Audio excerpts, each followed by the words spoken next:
On inaugure cet après-midi le premier grand débat de la LICRA sur le thème la culture comme anticorps de la lutte contre le racisme, l'antisémitisme et les discriminations.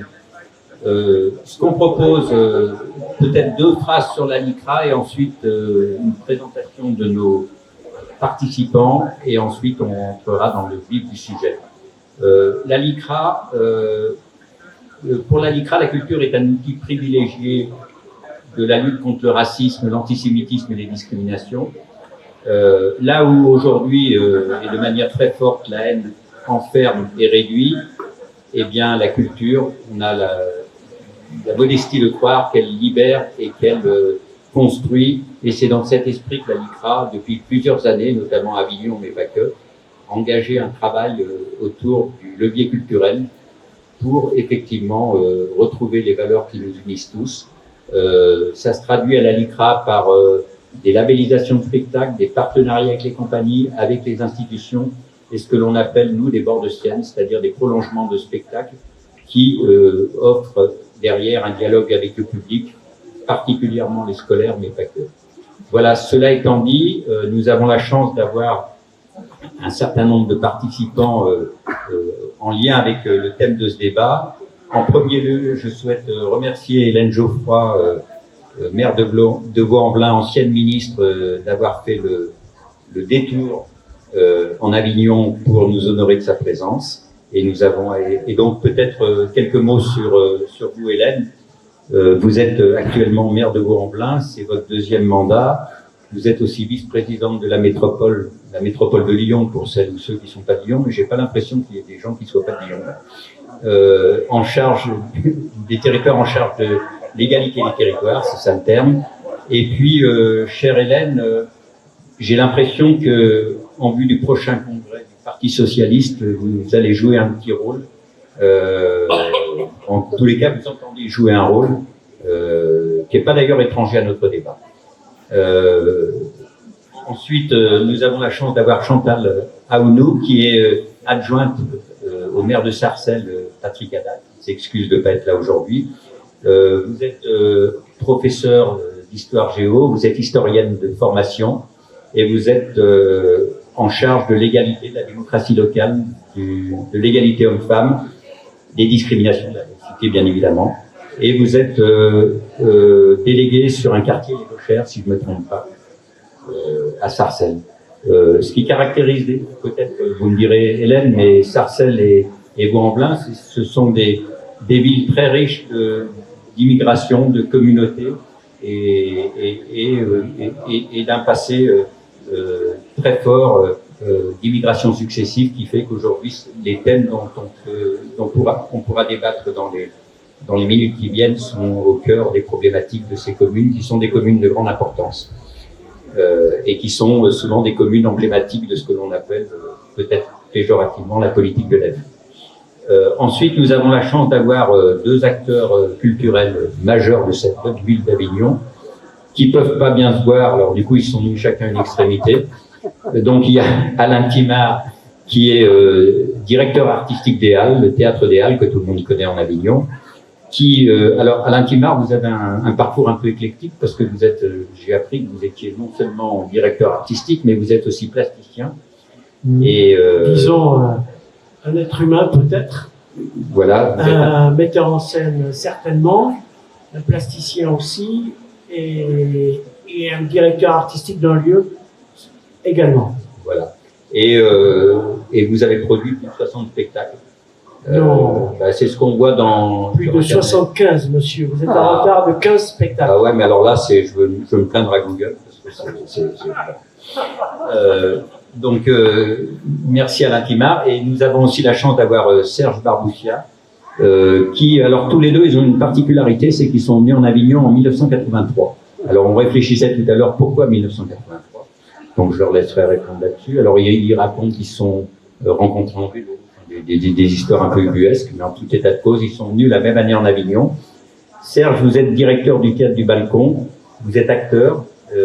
Alors, je dis souvent directeur. Directeur. Je préfère. Très bien. Je déteste l'idée de diriger, parce qu'en fait, on est souvent dirigé par des projets, par des rencontres plutôt que de diriger nous-mêmes.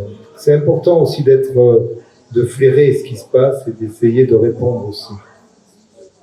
Et donc vous avez, alors peut-être là aussi je me trompe sur les chiffres, mais dirigé plus de 30 créations. Ah oui, Google est très en retard. Ouais, c'est cela. Ouais. Donc voilà. Et alors par contre, vous êtes un dénicheur de talent. J'ai cru comprendre qu'il y a des Patrick Timsit, des Yoram Moreau qui ont pu éclore. Alors je ne sais pas si c'est grâce à vous, mais en tous les cas avec une rencontre avec vous. Oui, ils ont démarré. C'est-à-dire que ça fait partie de ces gens qui ont fait leur premier pas au balcon. Mais il y en a beaucoup d'autres et de très grands talents qu'on cite moins, mais qui sont. Il y a tellement une multitude de gens depuis plus de 30 ans, c'est difficile de citer tout le monde. Mais voilà, l'histoire se fabrique petit à petit. Je voudrais quand même faire remarquer, Monsieur Blum, que votre culture principale, c'est Google? Non, absolument pas. Mais simplement non, absolument pas Google. Mais simplement ayant un emploi du temps un peu chargé, j'ai dû faire votre bio en 3 minutes. Eh oui, mais vous auriez dû vous renseigner à la source. Oui, mais en fait, mis à part le chiffre, je ne me suis pas trop trompé sur ça. Voilà, bon, on va rentrer dans le vif du sujet parce que sinon, on va déraper un peu tout le temps. Donc, par rapport au thème du débat, donc la culture comme anticorps de la lutte contre le racisme et l'antisémitisme, on a souhaité, en fait, par rapport à ce plateau, mettre un peu alors pas en miroir, mais en tous les cas en dialogue, des responsables de communes, enfin des maires de communes ou des adjointes aux maires de communes, qui développent des politiques publiques en la matière. En fait, ces politiques publiques, elles ont pour vertu, d'une part, d'appeler par leur nom la lutte contre le racisme, l'antisémitisme et les discriminations, c'est-à-dire d'avoir un vrai marqueur là-dessus. Et puis, ces politiques publiques, elles ont aussi pour but de mobiliser les habitants, les associations, pour lutter contre les replis identitaires, contre les tensions identitaires aussi, pour promouvoir des valeurs qu'on appelle aujourd'hui républicaines et des valeurs de fraternité. Donc, et puis l'autre entrée en termes de dialogue, c'est effectivement, ce sont des acteurs culturels importants de cette ville, Alain Climard et Serge Barbouchia en l'occurrence, qui aujourd'hui ont depuis 83 une grande expérience en matière de culture et de culture contre, au sens large du terme, les préjugés, et avec des expériences aussi hors les murs et dans les quartiers difficiles de la ville, ou alors dans les croisements entre public des quartiers et spectacles vivants, ce qu'on peut appeler, même si le terme n'est pas extraordinaire, des métissages culturels. Peut-être pour avancer un peu plus, dire qu'aujourd'hui, peut-être vous poser une première question, Hélène, c'est la caractéristique de Vaux-en-Velin, c'est que cette ville-là, qui est riche de ses habitants et de son histoire, en 2014, ça a été la première ville en France à lancer une vraie politique publique en matière de lutte contre le racisme, l'antisémitisme et les discriminations. Peut-être, Hélène, en quelques phrases, nous expliquer ce que c'est que ce plan territorial et nous dire en quoi la culture est un vecteur de lutte contre ces fléaux qui sont le racisme, l'antisémitisme et les discriminations. Merci et merci Alain de votre invitation. Peut-être commencer, puisque vous avez commencé à parler de Vaux-en-Velin, vous situez, c'est une ville de 50 000 habitants de la banlieue lyonnaise qui a été très identifiée dans le pays suite aux émeutes qu'elle a connues dans les années 90 et pour laquelle finalement la question s'est beaucoup posée de ce que les politiques publiques pouvaient faire pour améliorer la vie des habitants. Et les 30 dernières années écoulées ont montré que les politiques publiques arrivaient certes au travers des questions d'éducation, d'accès à l'emploi, de développement économique, arrivaient à permettre aux enfants de nos villes populaires, de Vaux-en-Velin en l'occurrence, de s'élever, de trouver du travail et souvent d'ailleurs de quitter la ville parce qu'ils allaient mieux. Mais ce que nous avons aussi à Vaux-en-Velin, c'est la particularité, comme dans la plupart de nos banlieues, d'avoir toute l'histoire de France et parfois celle du monde aussi.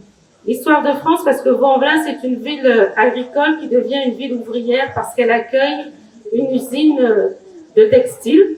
Nous sommes dans la banlieue lyonnaise, donc la soie artificielle, c'est l'histoire de notre agglomération. Et donc, elle accueille aussi celles et ceux qui sont venus travailler dès le début du XXe siècle, de la province française évidemment, mais aussi d'Europe du Sud, Espagne, Italie, toutes celles et ceux qui fuient les fascismes du moment, Portugal. Et puis ensuite, elle accueille l'immigration maghrébine, subsaharienne, l'Europe de l'Est, quand il y a les conflits des Balkans, plus récemment les Assyro-Chaldéens, les 2 conflits en Irak, etc., etc. Et donc, forcément, lorsqu'on est maire d'une ville populaire, nous avons à la fois la question de la promesse républicaine que l'on doit porter, c'est-à-dire permettre aux enfants de celles et ceux qui ont fui les pays ou qui ont voulu une vie meilleure de réussir, mais aussi de trouver les moyens de faire nation commune. Dire qu'est-ce qui nous rassemble et qu'est-ce qui permet de dire qu'on est désormais français dans la République et que nous avons un destin commun.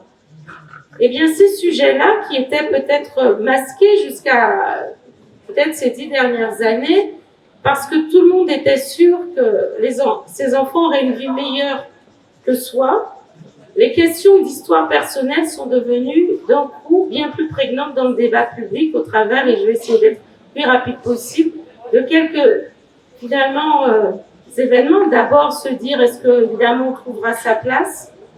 Puis, notre pays confronté à une question de qui nous sommes d'abord soft, hein, tout le monde fait son arbre généalogique, donc tout le monde se demande d'où il vient.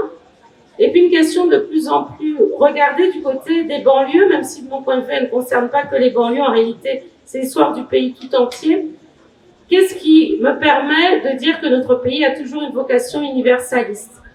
Et le débat est devenu évidemment d'une préoccupation et d'une urgence absolue au moment où la France a été heurtée par les attentats. Les premiers qui commencent avant ceux qu'on a connus 2014-2015, qui commencent auparavant, on a Toulouse, on a qui se produisent dès 2012. Et donc en fait, la question du vivre ensemble, un terme qu'on dit gavoldé, mais que j'emploie toujours, ou de faire ensemble, devient une préoccupation. Et la question aussi de nos histoires personnelles, origines, confessions religieuses, devient aussi fait éruption dans le débat public avec une violence particulière. Et en 2014, quand je suis élue maire, les débats de la campagne des municipales sont des débats qui sont certes sur les écoles, parce qu'un maire, ça fait des écoles, ça aide à trouver un emploi, des logements. Mais en réalité, la question, parce que nous sommes en plein débat national sur la question du mariage des personnes de même sexe, sur la question du genre, sur ces questions-là, sur religieuse, tout fait éruption dans le débat public, y compris dans le débat municipal. Et nous nous retrouvons en pleine campagne à beaucoup parler de valeurs, de laïcité, de république, presque plus que des écoles que j'avais l'intention de construire et de mon programme d'urbanisme. Et puis en 2014, donc, ce débat se poursuit avec nos élus de façon difficile. Et je me dis finalement, il faut poser les choses sur la table. Nous en parlons de façon indirecte, nous en parlons dehors, nous en parlons sur les marchés, mais nous n'avons pas de lieu institutionnel finalement où nous nous retrouvons pour dire ce qui nous pose problème dans notre façon d'être à la France, dans notre histoire personnelle, dans ce qu'on attend du pays, dans le triptyque républicain, dans le principe de laïcité. Et donc nous lançons un plan de lutte, accompagné d'ailleurs par la LICRA, le Défenseur des droits, les collectivités locales et les associations de la ville, parce que je m'arrêterai là. La force de ce plan, parce qu'on a voulu dès le départ, c'est que les sujets soient posés, que la jeunesse soit présente dans le débat, parce que la jeunesse, elle a peu dû opposer ces questionnements d'identité, et qu'en plus, et qu'on le fasse avec les associations. Et très vite, nous avons lancé un appel à projet où sont les associations de la ville qui viennent dire ce qu'elles vont faire sur le champ du racisme, l'antisémitisme et la discrimination en disant tous les mots. Non pas qu'on ait plus de sujets à voir qu'ailleurs, j'insiste toujours là-dessus. On a décidé de les porter. Et la culture a été un des vecteurs essentiels. La culture, c'est celle qu'on connaît, des pièces de théâtre qu'on a jouées, mais c'est aussi ce que les habitants et les jeunes ont produit à partir de ce qu'on appelle les cultures urbaines, qui sont des cultures qui irriguent la culture française dans son ensemble aujourd'hui. Mais c'est aussi la capacité de mettre des mots, M-O-T-S vraiment, et de conceptualiser ce qu'on était en train de vivre, y compris avec des adultes désemparés de ce que disaient leurs enfants. Voilà ce que je pouvais dire en première et un premier échange pour lancer des choses. Merci Hélène. D'ailleurs, ce croisement entre les cultures, alors, je sais pas que les cultures urbaines, mais les cultures émergentes et les cultures un peu plus institutionnelles, on y reviendra tout à l'heure. Mais peut-être très très rapidement, Hélène, avant de passer la parole à Chantal. En deux phrases, enfin en deux ou trois phrases, quel bilan on peut tirer de ce plan qui a aujourd'hui 6 ans d'existence? Est-ce que le paradigme a un peu changé? Vous parlez, ce que disait Hélène tout à l'heure sur le croisement entre les associations locales, de la dynamique endogène et exogène avec les grandes associations, c'est vraiment une maïeutique qui est intéressante. Mais est-ce que aujourd'hui il y a des choses qui bougent grâce à ce plan? Oui, parce que sur plusieurs volets, je vais essayer d'être brève. D'abord, le fait que que dans la ville, on ait pu poser les choses. C'est très compliqué de parler de questions de racisme et d'antisémitisme et de dire ce qu'on pense vraiment. Parce qu'on sait tous qu'il y a des choses, on finit tous par savoir évidemment qu'il y a des opinions qui sont interdites. Tout ne peut pas être dit, même si évidemment la liberté d'expression existe. Et donc, il faut à la fois, et ce qu'on est arrivé à faire, c'est permettre à chacun de poser le poids qu'il avait et le questionnement qu'il avait, y compris par rapport à son histoire personnelle. On a fait beaucoup de travail sur la question de l'histoire. On travaille avec le camp d'Émile, la maison d'Isieux, la cité de l'immigration, pour dire les choses. Et ça a été important, et que ce soit les habitants qui le disent. Et quand on a fait un colloque il y a 2 ans maintenant, nous avions à la fois un colloque sur les questions de mémoire, qu'on a fait d'histoire, donc on a parlé de ces questions. Et on a eu 400 habitants dans la salle, mais des habitants, vraiment pas des historiens, pas des spécialistes du sujet du racisme, ou de la lutte contre le racisme et l'antisémitisme. Et ce qui a été bien, c'est qu'on a eu des ateliers où les gens, les uns et les autres ont parlé, et on dit aussi ce qu'on pourrait faire. Et maintenant, on est dans le temps des réponses les plus concrètes. Et du coup, ça a avancé. Et le deuxième sujet qui avance, et puis nous sommes rentrés dans les écoles, vraiment, c'est un travail, de maillage du territoire que nous avons fait sur la question. Et les associations répondent et n'ont pas peur d'être stigmatisées parce qu'elles mettent le logo plan de lutte contre le racisme et l'antisémitisme. Au début, c'était pas simple d'afficher. Pour lutter contre le racisme et l'antisémitisme, de mettre un logo sur son affiche d'association. Et puis ensuite, il y a toutes les questions des discriminations avec les défenseurs des droits. On a fait émerger aussi celles et ceux qui n'osaient rien dire. Pas dire les discriminations subies. On a multiplié par 10 les alertes qui ont été faites. Et du coup, nos territoires discutent avec les agents municipaux, les associations. Après, je n'ai pas d'observatoire pour dire si nous avons réussi à tout faire reculer. Ça, ce sera bien sûr un enjeu devant nous. Merci Hélène. Oui, Alain. Est-ce que je peux amener quelques petites remarques? Très brièvement. Alors, oui, non, ce ne sera pas bref. Donc, non, mais suivant peut-être une réaction, mais après, c'est une réaction en 3 phases. La première, Madame la maire, je reconnais évidemment la femme d'action, responsable, consciente et qui parle au présent. Donc cette femme qui veut agir au présent, mais, j'aimerais vous faire une petite citation. Camus. On le connaît. Chaque génération... C'est pas Renaud Camus. Non, c'est Renaud Camus, bien sûr. Vous allez reconnaître Renaud Camus, bien sûr. Hein, donc c'est Albert. Voilà. Donc on est dans ce cas-là. Chaque génération se croit vouée à refaire le monde. La mienne, la vôtre, c'est pourtant qu'elle ne le refera pas. On est exactement aujourd'hui dans cette... Empêcher que le monde Attendez, voilà. Laissez-moi citer, avoir la surprise de ça. Mais sa tâche, notre tâche, donc, est encore, et c'est là où je vous reconnais, est encore plus grande. Mais sa tâche est encore plus grande, elle consiste à empêcher que le monde ne se défasse. Ça m'amène à dire 2 choses. Votre action, plutôt que votre discours, plutôt que votre parole, votre action, votre responsabilité, on ne peut que la saluer. Mais il faudrait quand même faire un tout petit bilan, et un petit bilan politique. Quelle a été cette politique de la ville?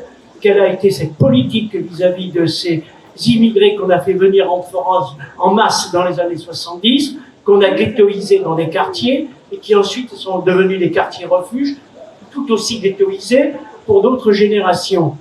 Que ce soit la droite ou la gauche a rêvé, elle a beaucoup rêvé, mais le résultat, droite-gauche, est catastrophique, a été catastrophique, je dis pas absolument chaotique et catastrophique, et nous en sommes là aujourd'hui. Alors que peut-on faire, certes, du point de vue de l'action et du point de vue du quotidien et du point de vue de la responsabilité citoyenne et politique comme Madame le maire pour renverser la machine? J'ai l'impression que le travail est énorme.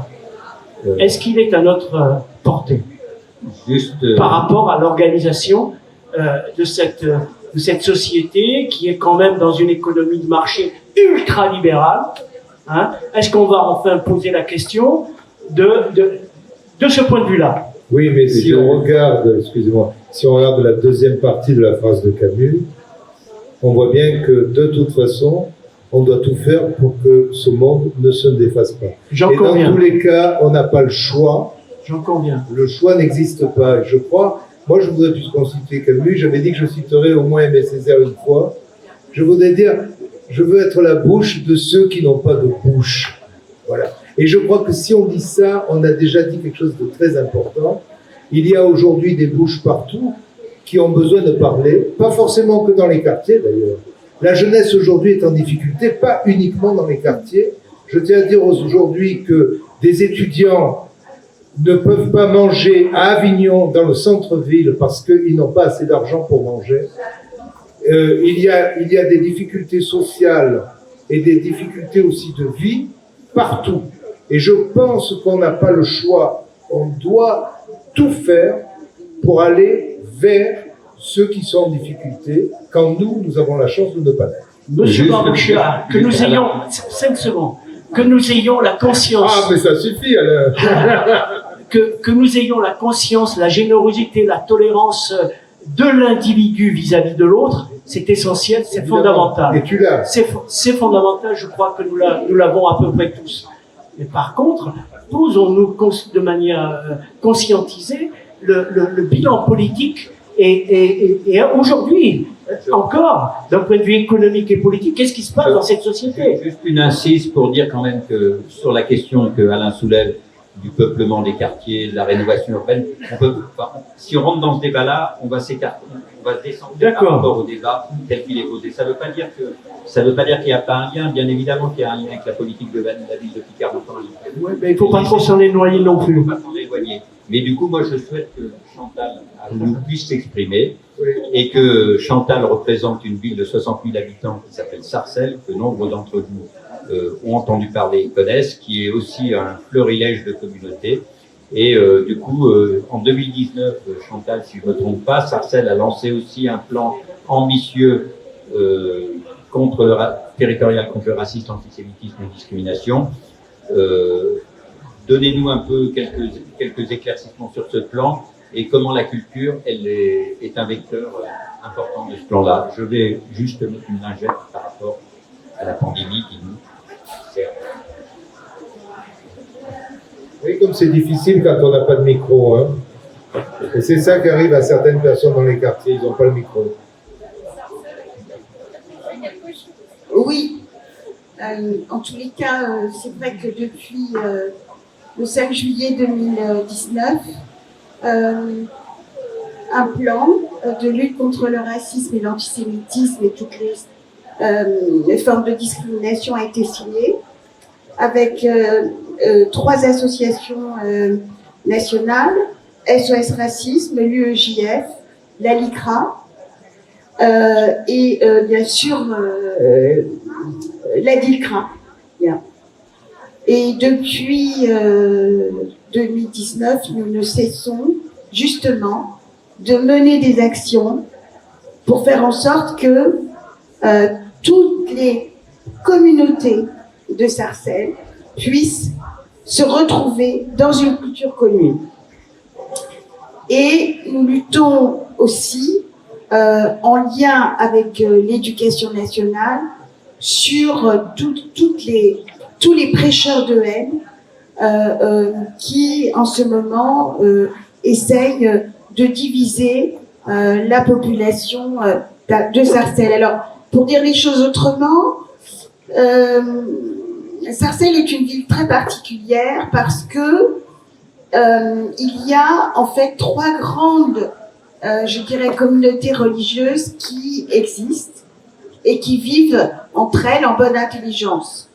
Nous avons une communauté juive qui est là depuis très longtemps, qui est là depuis les années 60, et même un peu avant. Nous avons une communauté assyro-chaldéenne et une communauté musulmane. Voilà. Et ces 3 et quelques athées, évidemment, on va pas, il y a des athées, bien sûr. Mais si vous voulez, ce qui est intéressant, si vous voulez, Dieu nous en préserve. Nous traversons nous traversons en tous les cas actuellement les conflits. Nous arrivons à avoir une ville tout à fait pacifiée parce que, justement, ces 3 religions cohabitent entre elles, discutent entre elles en permanence. Et on a des dialogues constants, constructifs sur la ville de Sarcelles. Sarcelles, c'est aussi une ville-monde, avec une pluralité de personnes qui vivent du monde entier. Et ce que nous voulons faire en ce moment, c'est créer sur cette ville une culture commune. Une culture commune avec une jeunesse qui se reconnaît, en effet, dans la République et dans les valeurs de la République et, bien sûr, la laïcité. Donc, on met en place, oui, beaucoup d'actions dont je pourrais en égrener quelques-unes peut-être après. Je ne sais pas si c'est le moment de le faire ou pas. Mais en tous les cas, nous avons des actions que nous menons dans le cadre de Pluradis avec SOS Racisme sur la lutte contre le complotisme. Nous avons une action qui, en lien avec l'UEJF, explique ce que c'est que la fête de cabane, donc qui s'appelle Soukot expliqué à mes potes, et c'est vraiment une très très belle approche de la manière dont on peut vivre ensemble. Nous avons aussi au sein de l'éducation nationale des actions qui visent à déjouer les fake news, qui visent à déjouer le complotisme, dont les enfants parfois sont happés par ces questions, surtout actuellement. Nous sommes en train à Sarcelles, par le biais d'une grande documentariste qui s'appelle Sophie Naoum, de poursuivre son documentaire qui s'appelle Les Derniers. Et à Sarcelles, elle travaille plus précisément sur les enfants cachés. Voilà. Nous avons encore d'autres actions, et notamment un autre documentaire qui va mettre en valeur le vivre ensemble à Sarcelles. Et puis là, précisément, très bientôt, nous allons avoir un beau festival qui s'appelle Polychromie et qui va mettre en scène les cultures urbaines telles que la ville souhaite montrer la diversité de ces populations. Voilà. Merci Chantal. Juste avant d'interpeller nos acteurs culturels favoris, Hélène, vous souhaitiez une réaction au propos d'Alain.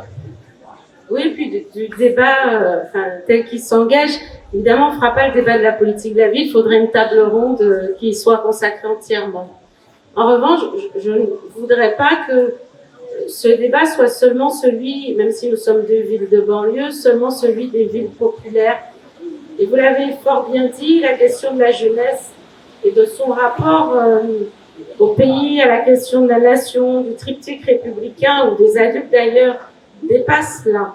La question aussi sur laquelle nous sommes, c'est est-ce qu'on constitue des eux et des nous? Sachant que les eux et nous, ils sont au regard des quartiers prospères, du monde rural ou du monde des banlieues.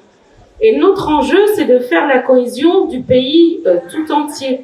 Et même si chacun sur notre territoire, nous essayons d'intervenir sur des sujets aussi complexes, le sujet est de le faire partout.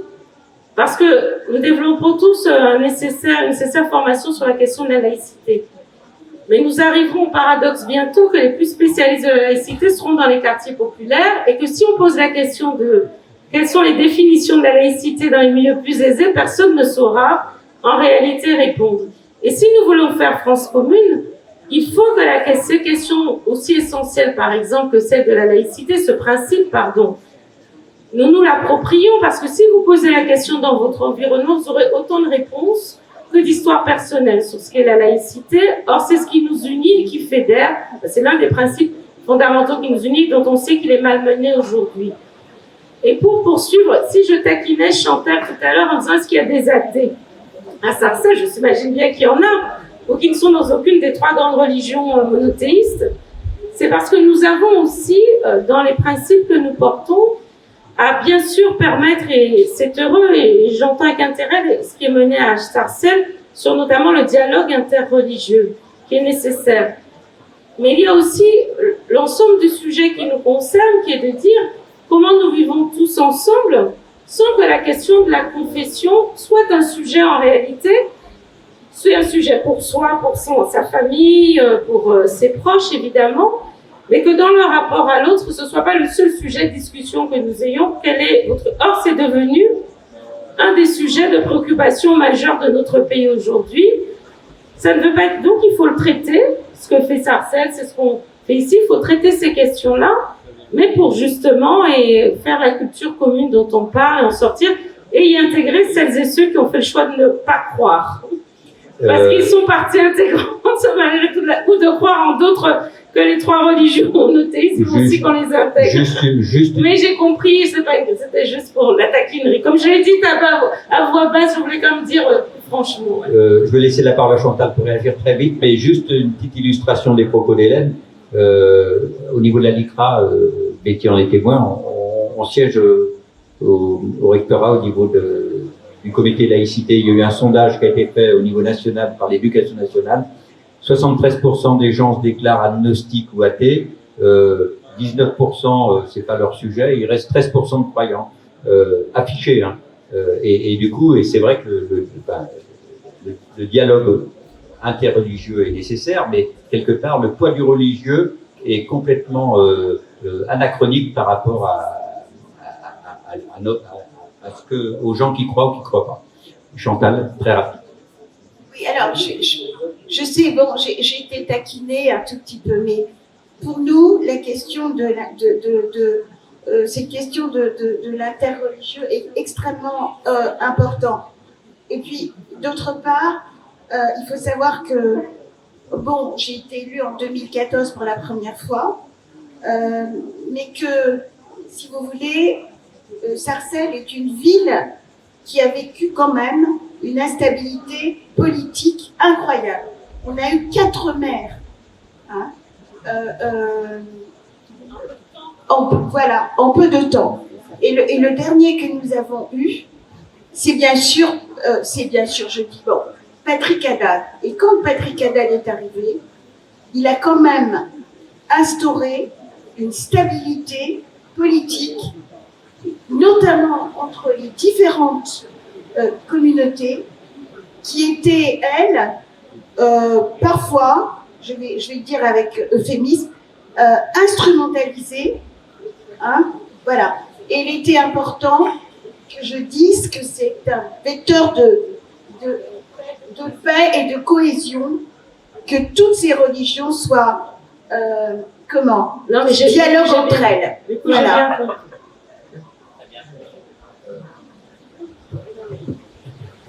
Oui, peut-être, je vois que Alain s'embête un peu, donc on va relancer les acteurs culturels. Oui, parce que ça me semble être un duo entre. Oui, non, mais vous permettez, justement, entre Hélène et Chantal. justement, je veux parler à nos acteurs Là, culturels. j'avoue que je ne comprends pas trop. Oui. Parce que j'ai l'impression que vous vous mettez comme si vous nous mettiez devant les yeux, vous nous donniez comme ça votre programme culturel. Vous êtes en campagne? Ah non, on vient de le gagner tous. Donc on est tranquille pendant 6 ans, donc tout va bien. Non, moi, je j'ai- reconnais par ailleurs. J'ai une question à vous poser. Oui, non, mais moi j'aimerais bien répondre quand même. Je reconnais, après, si vous voulez bien, vous me poserez la question. Et j'y répondrai si je veux. Si, non pas si je veux, mais si je peux. Si je peux. Oui, oui, vous avez tout à fait raison. Je reconnais en vous cet idéal républicain. Vraiment. Et ça, c'est touchant. C'est vraiment touchant. Non, mais nous avons cette utopie toujours en tête. Mais reconnaissons que le contrat républicain est cassé. Aujourd'hui, il est cassé. Pour plein de raisons, on n'y reviendra pas, on les connaît tous. Hein, la manière dont l'économie est dirigée, la manière dont le rapport entre les communautés se sont établis, une immigration mal digérée, une immigration mal intégrée, etc. Je ne parle pas d'assimilation. Là, je vous rejoins. Je parle d'intégration. Ok, le contrat républicain est cassé, il est en morceaux. Et aujourd'hui, nous en sommes là pour essayer de reconstruire, pour reconstruire une situation. Et c'est de là où on part. C'est pour ça que je me suis permis de faire un petit peu le littéraire en citant une citation que vous connaissez tous, celle de Camus. Mais, tout est cassé, tout est à faire, mais tout bon, est à faire. Moi qui dirige pas du tout de commune et qui suis là neutre militant associatif, j'ai quand même l'humilité de croire que les quelques politiques publiques, c'est pas une question de campagne, c'est que ce que développe Vaux-en-Velin et ce que développe Sarcelles, certes, sûrement imparfaitement, c'est quelque part aussi pour justement rétablir cette cassure républicaine. Et ça se fait au quotidien, et ça se fait par les associations, bien entendu, par les habitants. c'est ce que dira Serge, c'est ce qu'il y a. Je me permets de terminer. Et donc, ombre-lumière, lumière-ombre, n'est-ce pas? Ok, formidable. C'est formidable ce que vous faites. Qu'est-ce qui ne marche pas actuellement, qu'est-ce qui ne marche pas et qu'il faudrait faire en sorte pour que ça marche mieux? Parce que j'ai eu l'impression d'avoir un programme de campagne électorale. Je ne sais pas ce que Alain souhaite qu'on poursuive, mais je peux répondre parce que nous ne sommes pas en train de dire que... Enfin, j'ai pas le sentiment que Chantal et moi disions que tout fonctionnait. On disait les difficultés que nous rencontrons et la nécessité de les affronter. Sur la question de la cassure et d'un contrat, d'une promesse républicaine qui est imparfaite, oui, mais je ne peux pas me résoudre en tant qu'acteur public à donner comme seul message, de toute façon, nous n'y arriverons pas. Bien sûr. Et de dire à notre jeunesse, c'est presque sans espoir. Oui, parce qu'il y a aussi une partie du pays qui le dit. Une partie du pays, de ses responsables, qui dit aux uns aux autres, la vie ensemble est désormais impossible, et que ce que vous regardez, ce que la culture produit, ce que notre littérature a produit, ce que notre théâtre produit, finalement, serait complètement extérieur à la réalité du monde. Or, ce que nous disent, ce que finalement vos voisins citaient Aimé Césaire, quand on est en capacité de dire ce qui fait le commun, c'est ce que nous essayons de faire. C'est à la fois presque basique, je dirais, d'une grande simplicité, mais aussi d'une grande exigence, parce que ça demande à chacun, et c'est ce que permet la culture, un certain décentrement de lui-même. Et donc, c'est ce que nous sommes en train d'essayer de porter. Alors, comme c'est consubstantiel à la nature humaine, de vouloir se replier sur un mode de tribu, parce que c'est ce qui est notre première facilité, finalement. Nous, on essaie de les ouvrir. Et donc, ça ne fonctionne pas forcément aisément. Mais nous avons, chaque fois que nous avons des jeunes qui s'en sortent, des jeunes auxquels nous avons ouvert des horizons, des parents qui retrouvent des formes de dialogue, alors nous avançons. Et donc, moi, comment dirais-je? En tout cas, moi, j'ai l'optimisme, ce fameux optimisme de la volonté, parce que je crois qu'on transforme les choses. Même à notre échelle, aussi modeste soit-elle, et sans en faire de la propagande. Mais pour revenir quand même au débat, j'aimerais dire, d'abord, je voudrais dire une chose pour te répondre. Alors, on a cité Camus, on a cité... Je vais finir par Neruda. Neruda, il dit, on peut couper toutes les fleurs, nous n'empêcherons pas le printemps. Et il faut penser au printemps. C'est-à-dire qu'aujourd'hui, la jeunesse, elle a quelque chose à dire pour demain. Il ne faut pas être désespéré de la jeunesse. Au contraire, il faut la faire espérer. On a le devoir de dire à la jeunesse qu'elle a un avenir. Aujourd'hui, le titre du festival est magnifique. Souvenons-nous de l'avenir. Je trouve que c'est un titre qui est remarquable.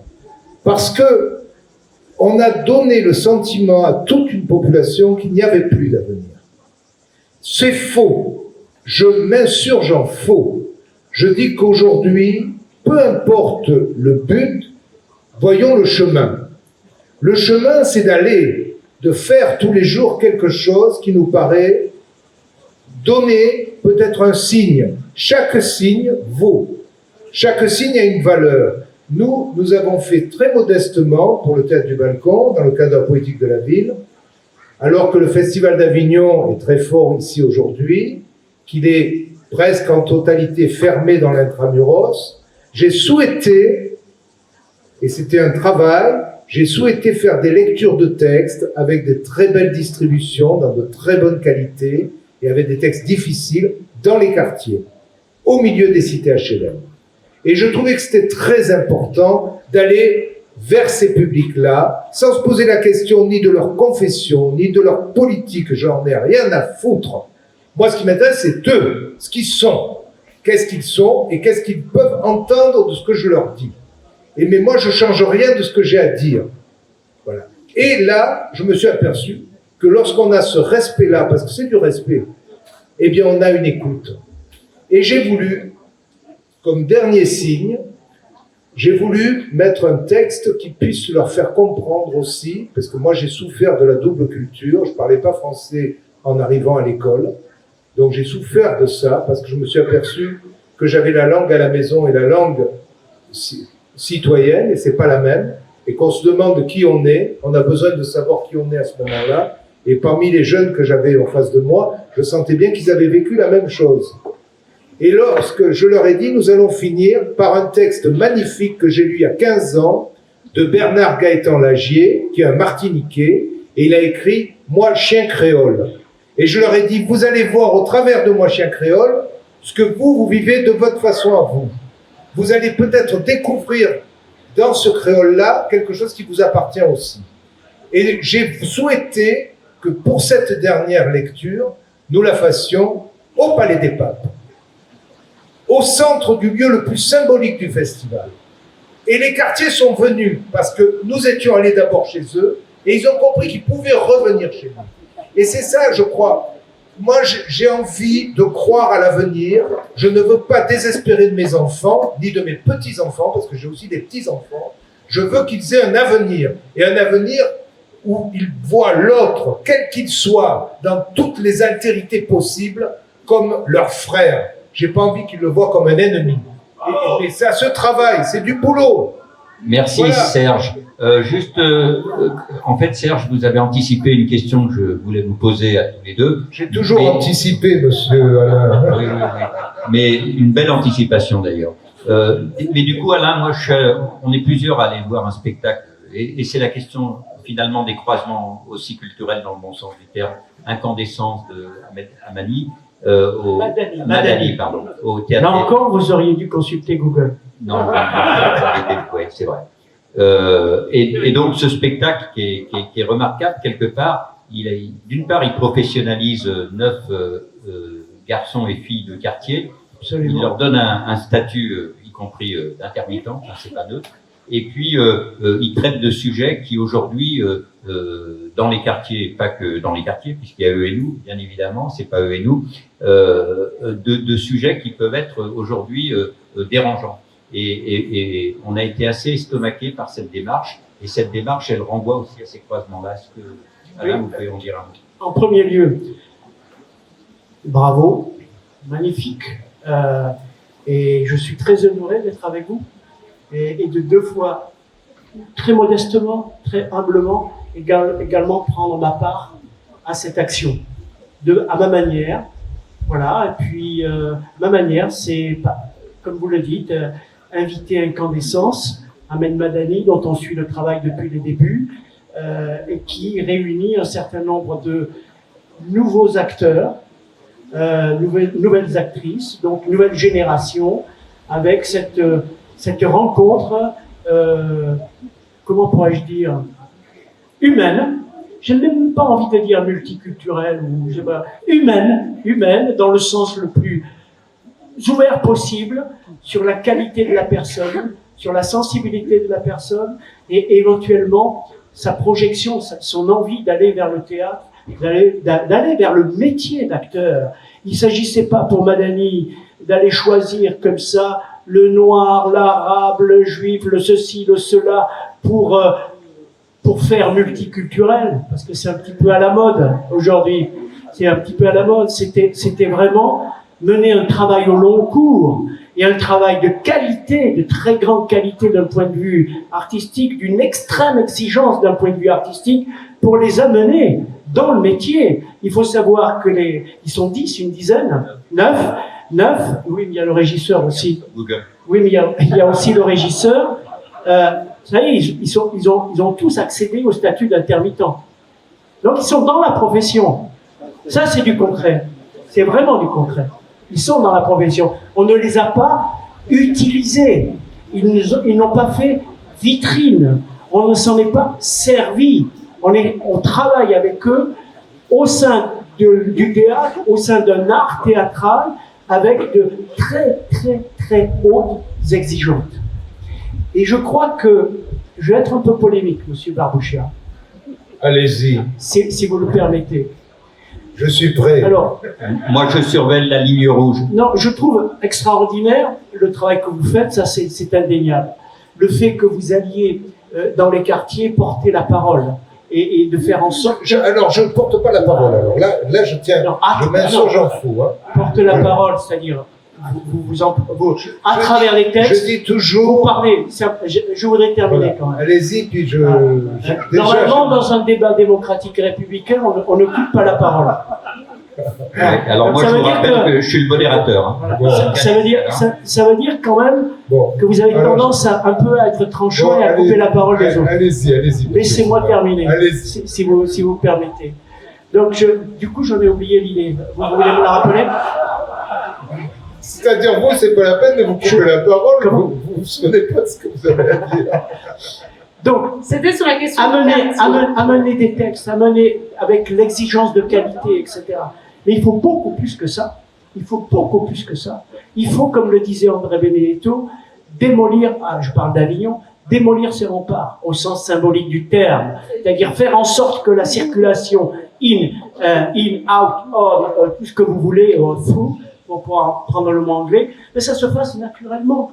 Que le centre-ville ne soit pas un endroit privilégié de gens intellectuels, de sensibles, artistiques qui aiment le théâtre et qui se fréquentent entre eux. Il faut que cette mixité se fasse. Et formidable avec Incandescence. Il y a vraiment, d'autres spectacles au Théâtre des Halles. Je vais faire un peu ma publicité quand même. Beaucoup d'autres spectacles au Théâtre des Halles. Je suis aussi en campagne pendant le festival. C'est ce que j'étais en train de me dire, ça y a pas que nous. N'est-ce pas ben voilà, mais c'est vrai qu'on vous êtes cloisonné quand même dans votre Théâtre des Halles.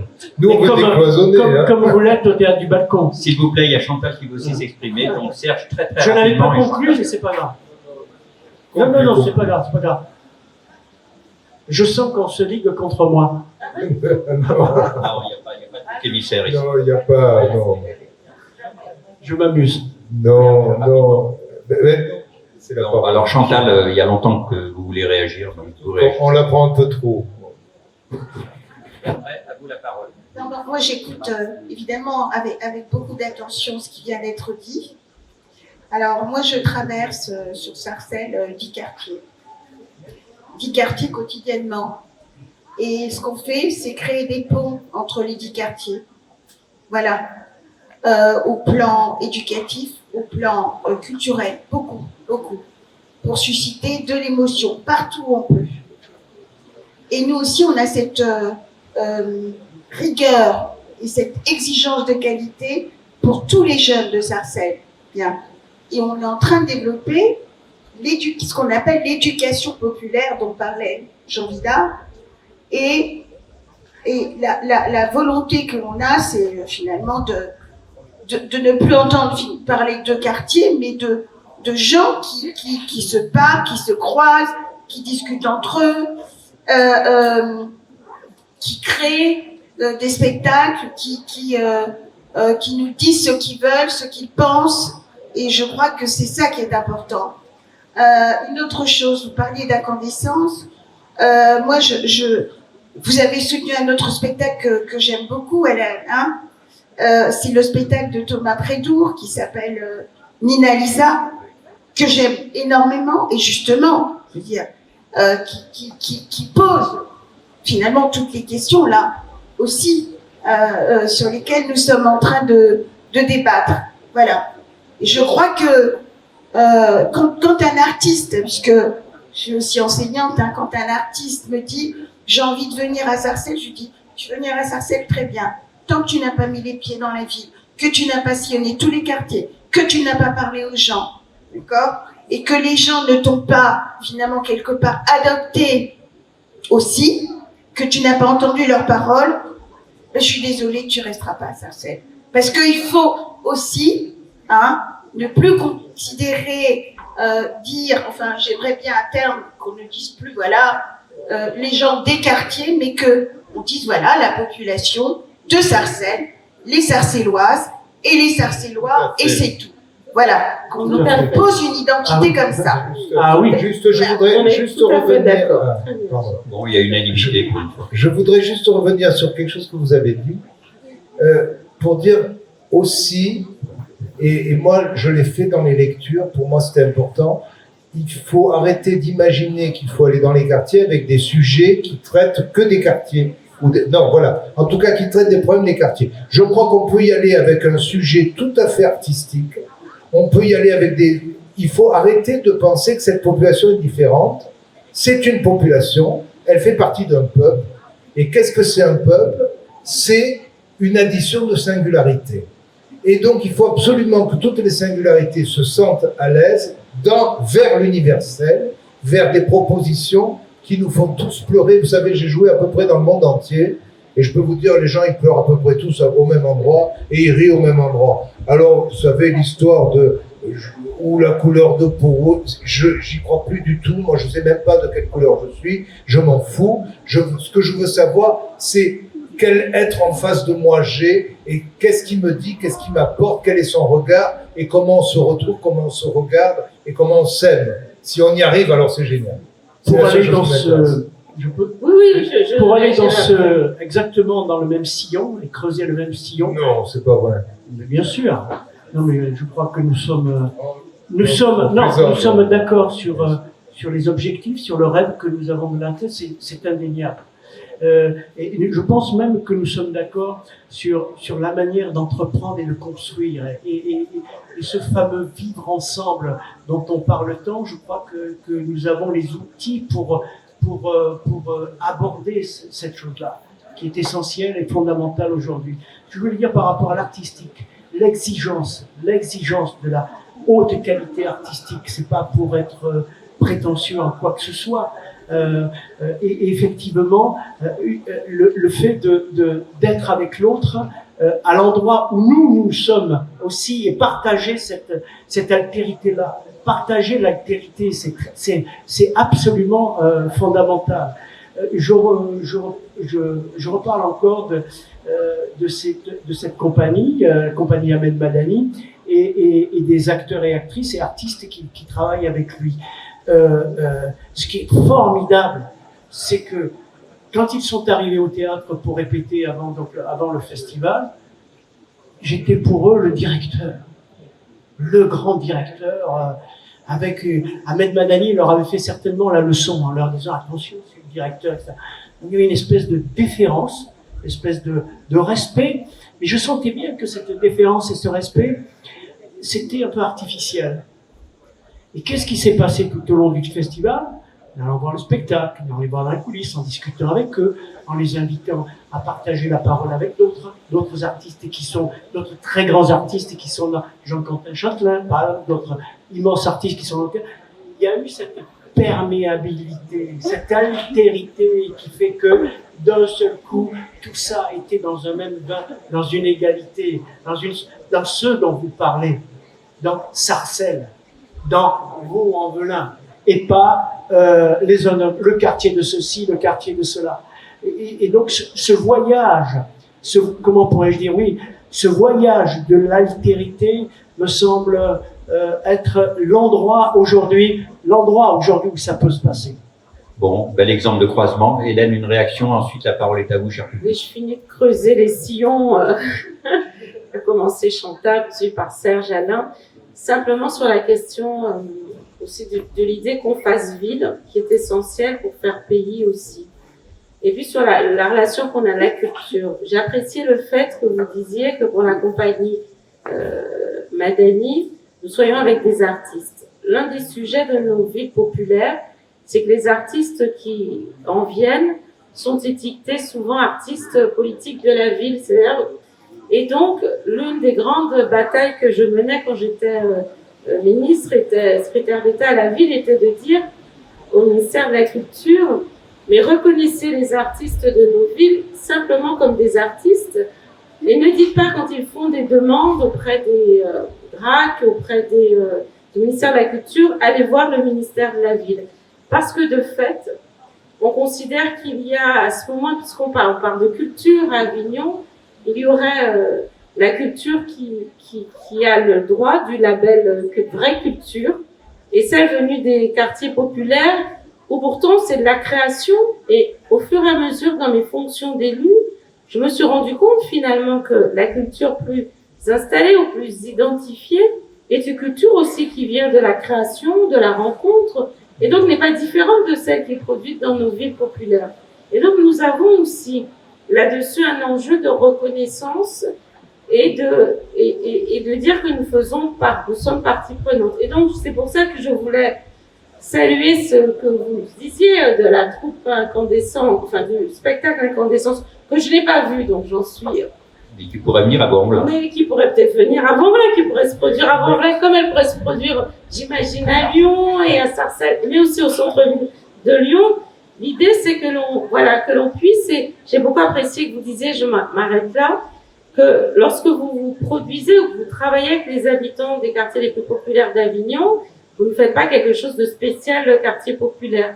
Parce qu'on a le droit d'aimer la littérature classique et le théâtre classique ou contemporain lorsqu'on est dans un quartier populaire, parce que les thèmes sont universels. Et j'ai beaucoup apprécié ce que vous disiez. Parce que l'aspiration, elle est la même partout. Ces enfants vivent mieux, qu'on connaisse de la joie dans son quotidien, qu'on soit au cœur d'Avignon ou derrière les remparts. Parce que j'ai compris Mais qu'il y a si des je puis me remparts. permettre, Hélène, en fait, je rebondis sur ce que disait Alain Timard tout au début sur la politique de la ville. La politique de la ville réussira quand ce sera partout du droit commun, finalement. Ah ben, je suis bien d'accord. Oui, bien sûr. Mais juste pour finir par rapport à ce que vous venez de dire, Hélène, nous-mêmes, on est qualifiés quelquefois de régional de l'État. Et vous savez, alors que Alain, comme moi, on a parcouru le monde, mais on reste le régional de l'État. Comme quoi, c'est toujours compliqué dans ce pays qui avait supprimé le patois, il ne faut pas l'oublier, qui avait l'idée d'une seule langue, qui avait le refus des régions de pouvoir exprimer, de pouvoir être un artiste accompli quand on est dans une région. Parce qu'on a l'impression que tout doit passer par cette centralisation terrible. Alors que je pense, voilà, tout ça fait qu'il y a des choses encore à faire évoluer, et tant mieux, ça veut dire qu'on a encore du boulot à faire. Sinon, je serais désespéré si j'avais pas rien à faire, que tout irait bien. Là, on sait qu'on va bosser tous les jours pour faire encore avancer les idées, pour faire avancer les gens sur... Le théâtre, c'est pas un divertissement, c'est un engagement. Voilà, c'est le plus important, peut-être. Et de la même manière, si je peux me permettre, cela pose indirectement, à nouveau et d'une autre manière, la question de l'universalisme. Vous savez que la République et la triade liberté, égalité et fraternité. J'avais oublié le mot égalité. Ah oui, c'est ça. Liberté, égalité, fraternité, c'est ça. C'est ça. il y a aussi la part d'ombre et de lumière. La centralisation a été quelque chose de terrible. L'empire colonial français a produit ce qu'il a produit, la part d'ombre et la part de lumière. Il faut quand même aussi, c'est pour ça que j'insiste toujours sur le regard de l'historien ou de l'historienne par rapport à ça, parce que tous les discours, toutes les paroles que l'on peut émettre aujourd'hui, elles sont la conséquence d'eux, elles sont le patrimoine est là. Et donc, que fait-on de ce patrimoine? Je crois qu'aujourd'hui, il faut réinterroger l'universalisme républicain. C'est quoi cet universalisme républicain? Et quand je me présente vis-à-vis d'un artiste, donc dans Incandescence, je suis curieux de lui. C'est pas moi seulement qui apporte ma parole, mais je suis mon art, oui certes, mais je suis curieux du dialogue parce qu'il m'enrichit l'autre là. Il m'enrichit, il m'apporte énormément dans ma manière de faire, dans ma manière d'agir et dans ma manière de penser. Et il faut bien se rendre compte, et de manière extrêmement concrète, que la France d'aujourd'hui n'est pas la France d'hier et que la France de demain sera complètement différente. Juste une petite pub, puisque Alain, vous avez fait de la pub pour le Théâtre des Halles, pour vous dire que le droit de vivre, excellente revue de la LICRA, a un titre qui résonne par rapport à vos propos, l'universalisme en question. Peut-être maintenant à ce stade-là, puisqu'il reste un peu moins de 30 minutes, la parole est à vous.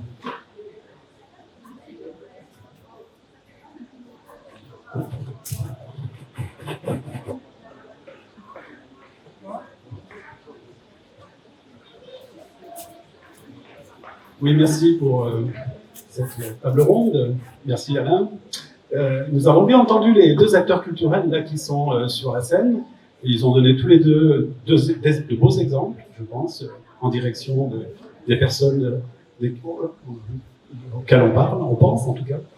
Évidemment, au spectacle d'Incandescence, sur lequel on pourrait revenir plus longuement. Mais moi, j'avais une question à poser, donc, mesdames, à vous, mesdames les élus, c'est que, est-ce que vous pourriez nous dire, pour entrer concrètement dans le sujet de la table ronde, c'est effectivement nous décrire les actions que vous auriez menées avec des artistes ou des acteurs culturels donc, qui s'impliquent dans la vie des quartiers. Est-ce que concrètement, vous pourriez nous donner des exemples d'actions, de projets menés dans vos communes avec les partenaires?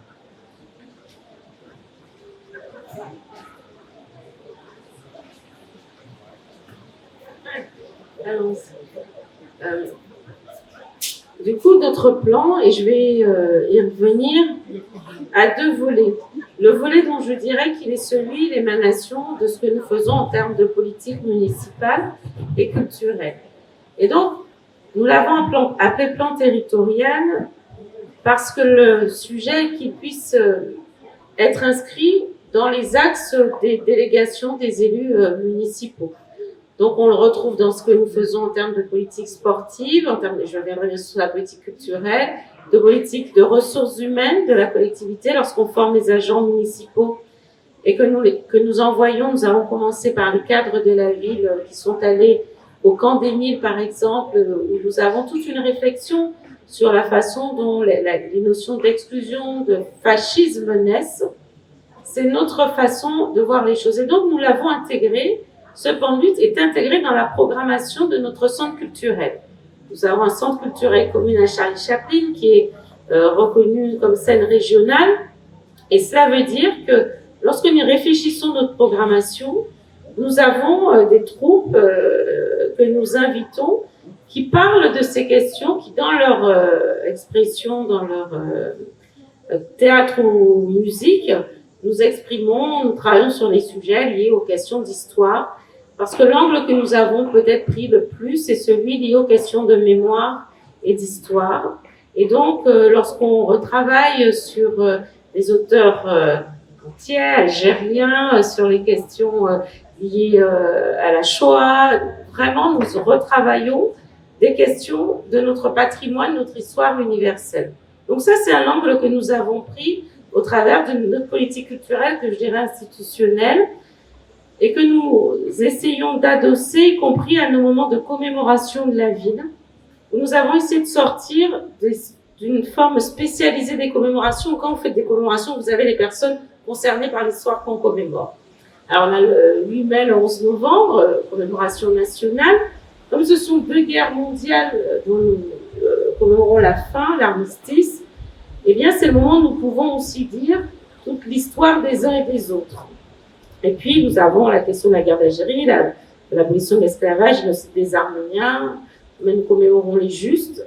Et donc, nous disons chaque fois quelque chose, notre histoire, et donc, moment de culture que nous faisons à ce moment-là, musical, film, théâtre. Et il y a ce qui vient des acteurs du terrain. Et donc, notre appel à projet que nous faisons annuellement, ce sont les associations locales qui, elles, montent elles-mêmes des moments autour de la question culture, débat, conférences, films. Et ce qui est intéressant, c'est les angles que prennent les associations. Et donc, chaque année, nous avons des sujets, des moments de rencontre qui sont très différents. Ce qui est important, et je m'arrêterai là, dans notre façon de procéder, c'est que ce qui a été saisi au départ était presque le plus facile par les discriminations. Quand on a fait plan de lutte contre racisme, antisémitisme, discrimination, le premier sujet sur lequel les associations sont investies, c'est le plus simple, c'est la discrimination. Et la discrimination dont on peut parler en réalité plus facilement, je m'en rends compte avec l'expérience, c'est celle qui concerne le handicap. C'est le sujet sur lequel vous arrivez à peu près à ce que chacun pose un projet en disant là, on est à peu près sûr de ne heurter aucune sensibilité, donc on commence par cela. Et tout l'enjeu a été évidemment qu'on traite cette question de discrimination des autres, les questions d'égalité femmes-hommes évidemment, mais qu'on arrive, et peu à peu les associations ont posé les projets, ont accepté, beaucoup autour de débats, de parler des questions de racisme et d'antisémitisme et qu'on aborde le débat en conférence où il y a du monde. Après un film, souvent, c'est plus facile, ou une scénette. Et aujourd'hui, nous sommes aussi avec les artistes en résidence, et je m'arrête là parce que je vais être trop longue, avec les artistes en résidence désormais, ont intégré aussi notre plan de lutte. Et dans la relation avec les habitants, ils intègrent aussi maintenant dans les scénettes qu'ils jouent ce qu'ils disent de la vie des habitants et des propos qu'ils tiennent. Voilà, c'est un long cheminement, mais c'est parce que je voulais tout dire. Voilà les trois façons dont nous avons travaillé. Il y avait aussi une initiative Arta Sacra. Heureusement qu'il y a Alain pour me finir de me souffler les sujets. Merci Alain, je ne sais pas comment j'ai oublié ça. Nous avons créé le festival Arta Sacra, les arts sacrés, en disant, et donc ça fera écho à ce que disait Chantal, en disant qu'à un moment où les extrémismes attaquent, y compris la question de la relation à l'art, sous des prétextes religieux parfois, il était important de montrer que finalement nos civilisations, quelles qu'elles soient humaines, à partir de leurs croyances, ont créé des modes artistiques du théâtre, de la musique, du chant, de la danse. Même si aujourd'hui ils ont perdu parfois le caractère sacré qu'ils avaient, sont rentrés finalement dans des formes plus communes. Et donc ça nous a permis de travailler sur la rencontre entre ceux qui croient et ceux qui ne croient pas, au travers de l'art, et surtout d'expliquer ce que nous sommes aujourd'hui aussi à partir de ce qu'ont été nos influences les uns les autres, quel que soit le lieu d'où nous venions. Et donc nous avons pu effectivement travailler sur les expressions liées aux religions, à l'histoire des religions monothéistes, mais aussi aux animistes, bouddhistes, et donc ça a donné, et ça donne des rencontres assez exceptionnelles. Totémiste aussi. Je me demande, je suis pas sûre, mais je vérifierai. Et puis ceux qui simplement apprécient l'art et son expression sans y mettre de relations évidemment spirituelles, parce que je suis garante de la laïcité en tant que maire de la ville, du principe de laïcité, mais ça nous a produit des rencontres et dans des lieux de culte et dans des lieux de la ville municipaux absolument exceptionnels. Et je remercie Alain de l'avoir rappelé, parce que c'est quand même oublier ça, c'était impossible.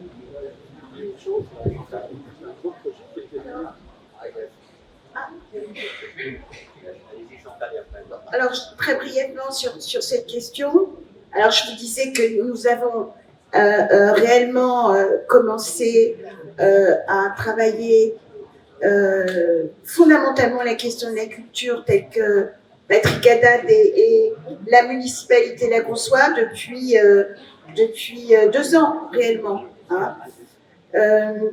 Alors, sur cette question, même avant, hein, je vais vous dire, il y avait une tradition déjà le théâtre de l'Odéon a toujours été présent. Il a été présent pendant 14 ans à Sarcelles.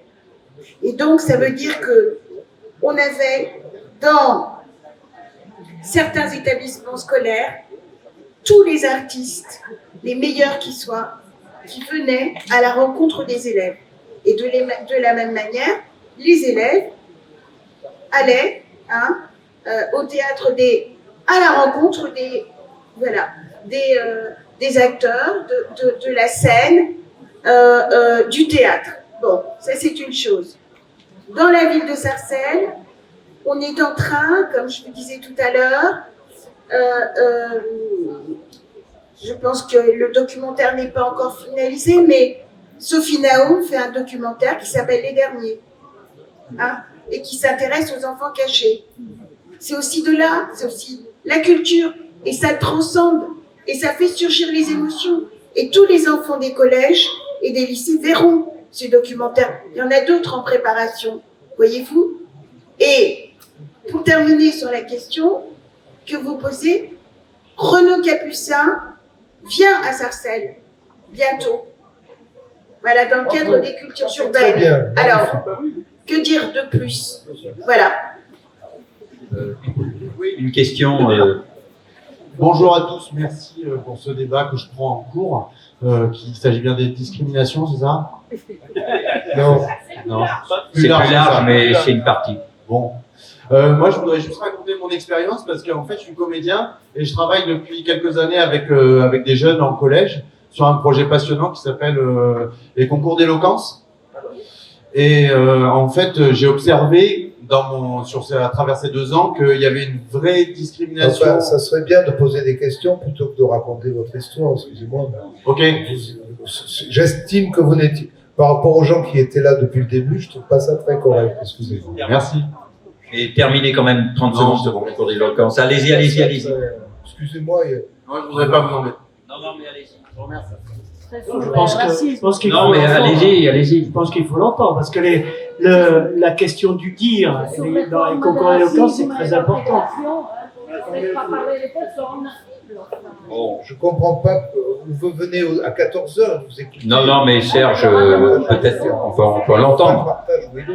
Bon, Moi, j'ai envie de l'entendre en tout cas. bon, allez. J'ai envie de À part moi, l'entendre. tout le monde veut vous entendre. Bon, alors il y a une majorité, là, on est en démocratie, donc vous témoignez sur le concours d'éloquence. Parce qu'en plus, on en fait aussi dans nos villes, ça peut être intéressant. Merci, monsieur Barbessia, de me laisser la parole. Mais moi, j'ai rien à dire, mais je trouve Ah, ça. bon, bah alors, il faut. Vous on a rien comprenez à dire, alors. pourquoi aussi ça me choque par rapport aux gens. Non, Il faut venir au début. C'est un peu- Moi, Non, mais, ce qui m'intéresse, c'est de savoir comment ce concours d'éloquence s'organise. oui, moi je propose que ce monsieur aille au bout de... Oui, alors je vais vite parce qu'on a déjà perdu beaucoup de temps par rapport à faut-il donner la parole ou pas. Et justement, moi je m'exerce depuis 2 ans à casser la discrimination en donnant la parole aux gens, en donnant la parole aux jeunes. Parce que moi j'observe une vraie discrimination dans le monde du théâtre, c'est que les jeunes ne vont plus au théâtre. Et ça, c'est un vrai problème pour nous en tant qu'acteurs de la culture, et en tant que comédien, en tant que directeur de structure. Et voilà ce que je voudrais apporter mon témoignage, et je suis navré de ne pas avoir de questions à poser, c'est l'importance de donner la chance à des jeunes de pouvoir monter sur scène et d'exprimer des valeurs qui souvent sont des valeurs qui vont à l'encontre de la discrimination, qui vont dans le sens du partage, du vivre ensemble. Il m'a semblé juste important de souligner. Monsieur, on parlait d'un spectacle dont Alain va reparler, je suis sûr, Incandescence, Bien qui sûr. répond totalement Bien à ce sûr, que vous mais dites. j'ai vu le Non, mais travail j'aimerais vous poser une question au-delà de l'objectif qui est absolument admirable et très engagé et très volontaire. J'aimerais vous poser la question de la manière dont s'opère le travail sur la langue. Alors, c'est un travail... Parce que si vous avez affaire à des personnalités et à des gens venus de tous horizons, ça veut dire que vous avez des accents différents, des langues différentes, une appréhension du français différent. Est-ce qu'il y a une perméabilité, vous instituez une perméabilité et une sorte de, excusez-moi le terme, de contamination de la prononciation française, du vocabulaire français, de manière à ce que cette éloquence-là, elle dépasse le cadre strict d'un apprentissage de la langue, si je puis m'exprimer ainsi. Oui, ben, évidemment que la perméabilité, elle est à tout point de vue, c'est-à-dire qu'elle est au niveau de la langue. Un jeune d'aujourd'hui s'exprime d'une façon et il faut l'accepter et il faut la prendre telle qu'elle est. Il y a aussi, en tout cas, c'est notre rôle avec les profs de français, avec tous les gens qui participent à ce projet-là, c'est aussi la perméabilité des valeurs qui est vraiment au centre de ce projet-là, à savoir qu'on travaille avec des collégiens de troisième pour qui les valeurs sont encore en construction. Et nous, on travaille sur cette perméabilité, surtout au niveau des valeurs, c'est-à-dire qu'est-ce qu'ils ont envie de dire, comment ils ont envie de le dire, ça leur appartient, et on les encourage à aller dans le sens de ce qu'ils ont envie de donner sur scène. Et voilà. Donc une grande curiosité, une grande altérité, qui permet de certainement de petites choses très brèves, de réinterroger à nouveau, excusez-moi, j'insiste là-dessus, sur ce nouvel universalisme très différent, et évidemment et conséquemment, vous êtes en train, vous et nous, d'établir un nouveau contrat social. Ah oui, c'est complètement ça, c'est-à-dire que voilà, c'était le mot de la fin. Merci beaucoup pour votre témoignage et d'autres questions. Juste, j'aurais aimé juste répondre un tout petit peu sur le problème de l'éloquence. Moi, j'ai été au jury d'un concours d'éloquence. Je trouve que c'est quand même pas forcément une méthode qui me plaît vraiment, parce que je trouve qu'on demande à ces jeunes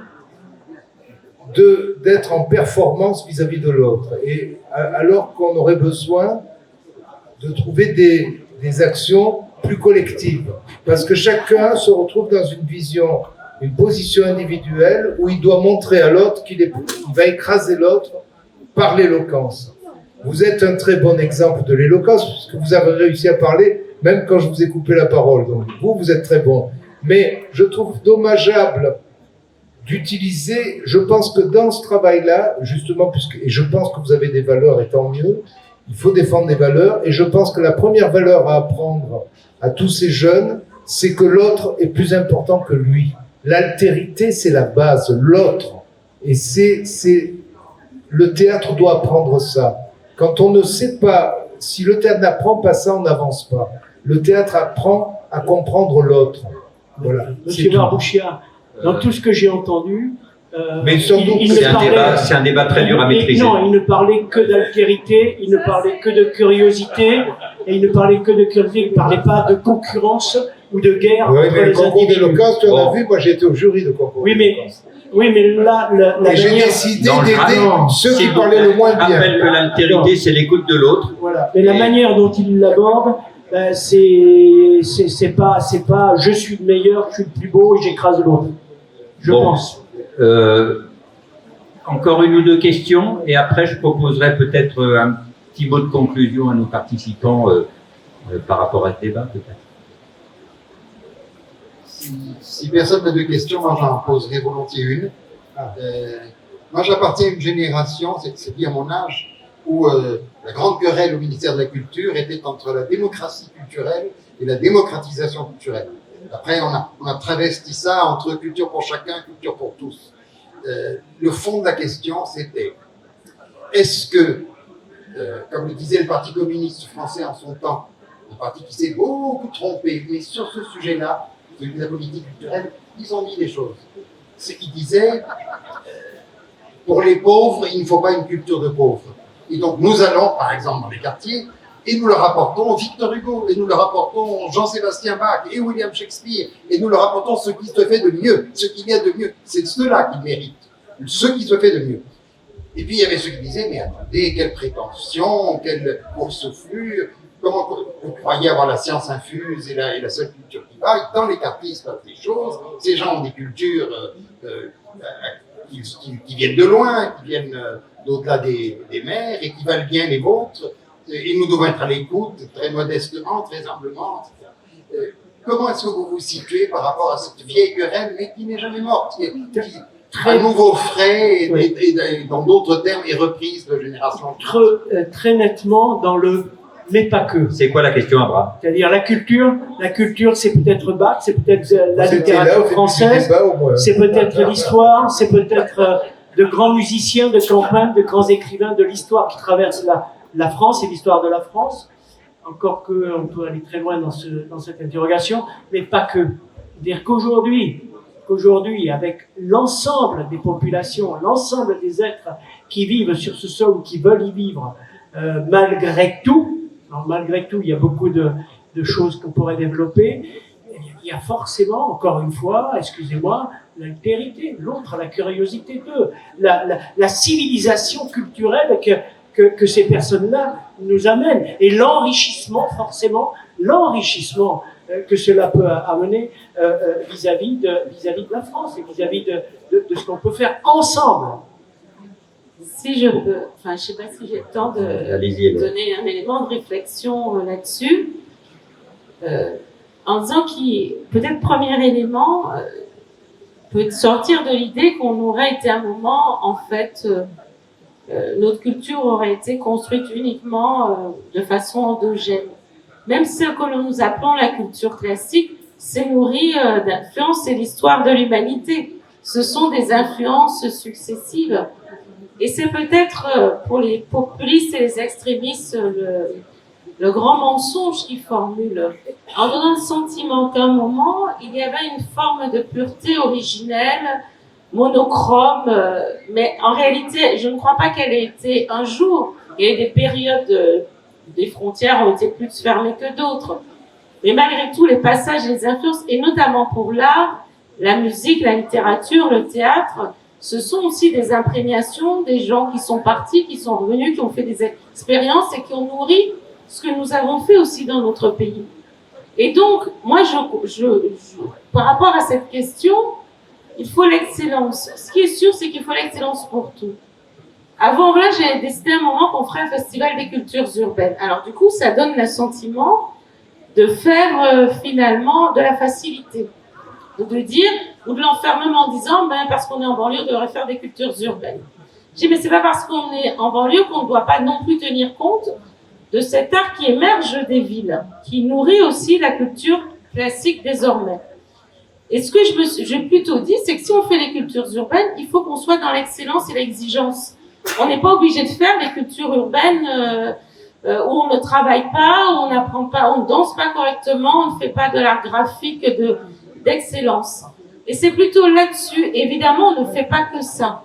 Et donc aujourd'hui, la question est, cessons de segmenter dans un monde qui est si ouvert et donnons la culture dite classique, évidemment, et il nous la faut dès l'école. Je suis toujours frappée quand on fait les parents d'élèves me disaient, je ne sais pas, quand les parents d'élèves disaient finalement, on ne fait pas toujours les ouvrages classiques à l'école, on fait des ersatz ouvrages classiques. Faisons les ouvrages classiques, faisons les contemporains, faisons l'ensemble, parce qu'il faut parler à ce que nous vivons de notre époque, il faut dire d'où nous venons, et c'est ce que permet le classique. Et il ne s'agit pas de hiérarchiser absolument, mais de dire que partout c'est l'excellence qui prime, et la rigueur, parce que faire de l'art, c'est du travail. C'est pas facile, en fait. C'est comme, on le voit très bien pour le sport, on le voit moins pour la culture. On a toujours l'impression, le sport, on se dit, il faut beaucoup travailler pour être performant. Et en art, on a l'impression que il suffit d'être là au monde. Non, c'est plus compliqué, c'est ce qu'on doit passer. Merci, ma chère Hélène. Je considère que ce sont vos propos conclusifs. Oui, voilà, très bien. Mais juste une petite insiste pour dire que sur la culture urbaine, la LICRA est en train de mener en ce moment, sur l'agglomération lyonnaise, tout un travail avec des rappeurs sur ce qu'on appelle le rap conscient.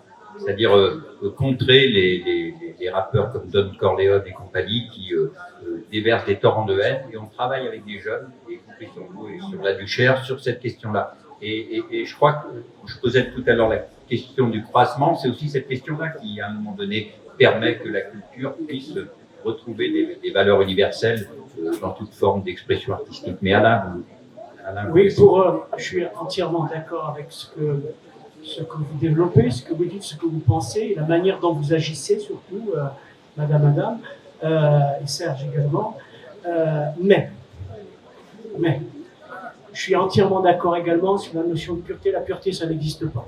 Et en musique, en peinture, etc., les influences sont de tous côtés et de tout temps et dans tout espace. On est entièrement d'accord là-dessus.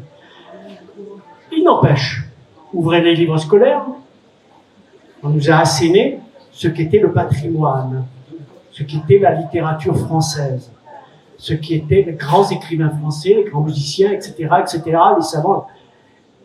Je crois que là aussi, il y a à s'interroger aujourd'hui, à nouveau aujourd'hui, d'une autre manière de présenter ce patrimoine, parce que là, il y a dans cette notion de patrimoine une sorte de référence universelle devant laquelle il faudrait dire amen, devant laquelle se plier et absolument passer par ce patrimoine pour être français.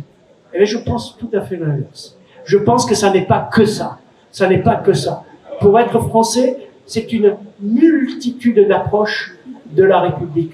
Et c'est cette multitude d'approches de la République qui fera qu'on pourra vivre ensemble, en harmonie. C'est pas je suis français parce que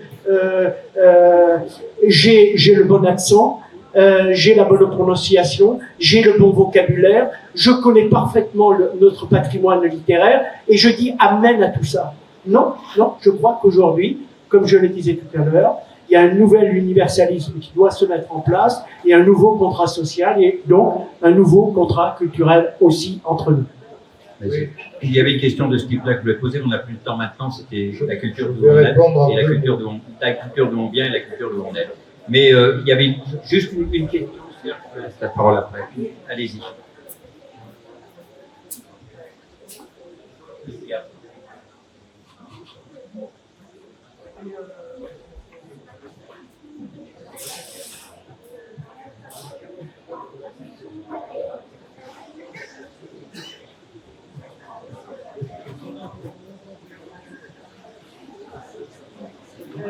J'avais une question en rapport avec le projet de la LICRA sur la région lyonnaise. Je trouve ça vraiment bien d'arriver avec des projets de rap envers les jeunes. C'est quelque chose qui a manqué en effet depuis des années. Mais moi, ma question, c'était qui décide de ce qui est rap conscient et de ce qui n'est pas rap conscient ici? Qui prend les décisions? Parce qu'on a des acteurs qui interviennent, certes, mais qui programme? Qui décide?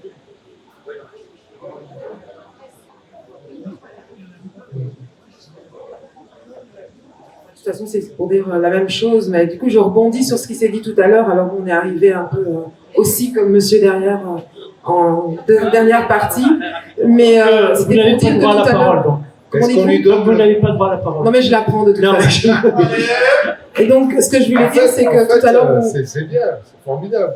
Oui, vous parliez tout à l'heure des concours d'éloquence et voilà, dans cette discussion-là, je trouvais ça intéressant parce que moi, j'ai plutôt du slam et du coup, je comprends cette question de concurrence dont vous faisiez écho tout à l'heure et je me dis qu'encore une fois, que ce soit pour le slam, que ce soit pour le théâtre ou pour les concours d'éloquence, ça rejoint la question de ma camarade qui décide de ça, c'est la bonne parole, c'est la bonne manière de parler, comment est-ce que ça se met en place, et surtout, finalement, est-ce qu'on n'est pas en train de se couper les cheveux en quatre, parce que pour moi, a priori, ce qui compte, c'est le processus plus que la victoire au bout du chemin, quoi.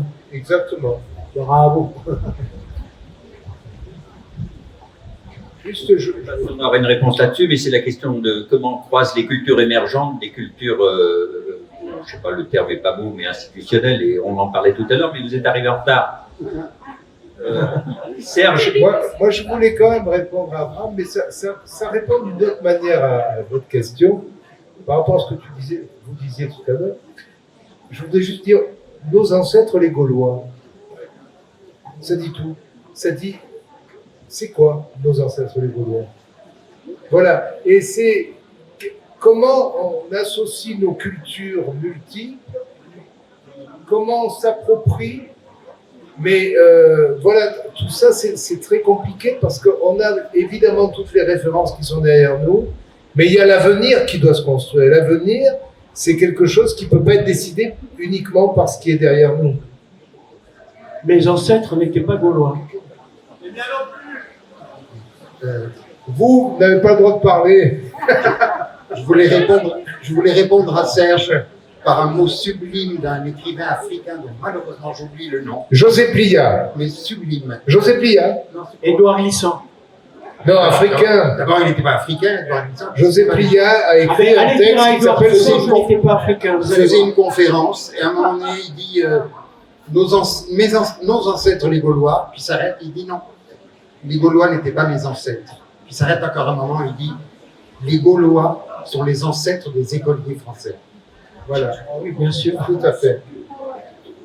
Mais ça veut dire que c'est comment on s'approprie d'une culture qui n'est pas forcément notre culture, nos racines, mais qui deviennent nos racines par la culture je veux dire, on parle une langue commune, et c'est évident, parce que c'était ça que je voulais exprimer.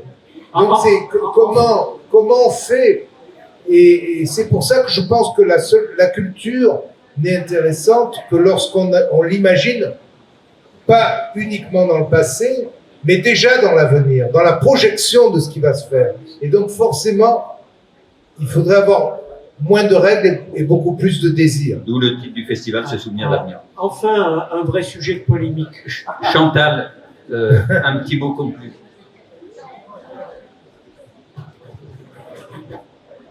Alors moi j'ai trouvé une idée. Voilà.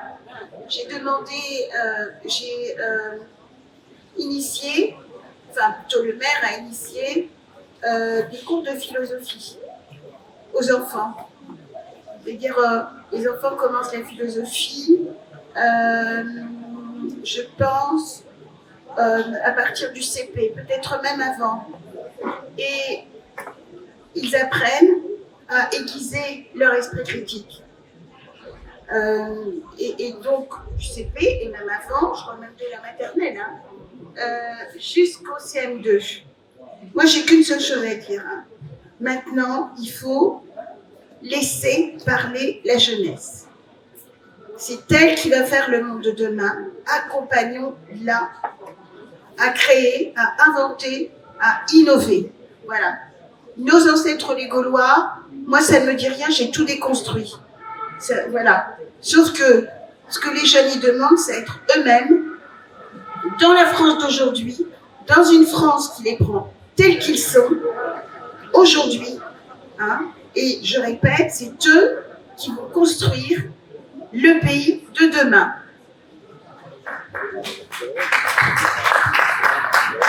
Bon, je propose je crois que c'est l'heure de clore ce débat. En tous les cas, je vous remercie très sincèrement de la richesse des échanges, de l'acuité des questions et de vos questions aussi, cher public.